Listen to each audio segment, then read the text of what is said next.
Vitu vyote viko mikononi mwa huyu unayemwabudu.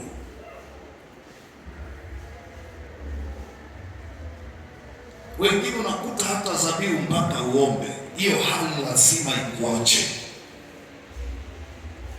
Utaona tu, labda wewe mwenyewe ujichanganya, lakini mikononi mwake Bwana na kuwawezesha wote. Unahitaji kuwezeshwa.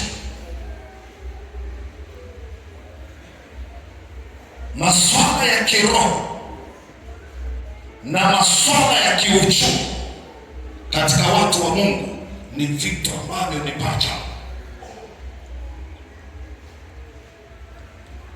Kama utakuwa na maisha magumu, ni vigumu sana injili yako kwenda,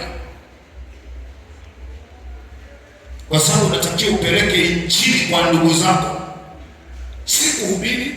Wataona jinsi Mungu anavyokufanyia. Hiyo ni injili tosha. Lakini isitoshe, utawaambia yale aliyokutendea.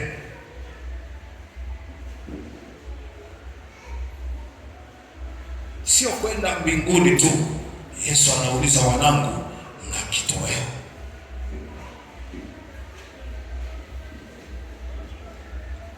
Sijua kama uko tayari Yesu afanye kazi yake ndani yako.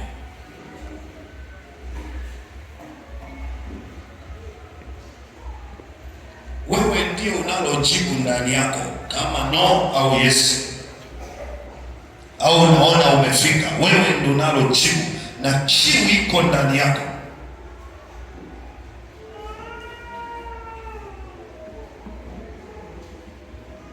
Sikia uwepo mkuu wa Mungu.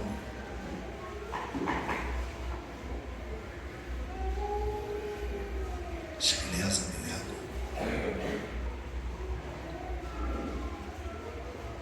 mwambie Yesu, mikononi mwako mnakuwawezesha.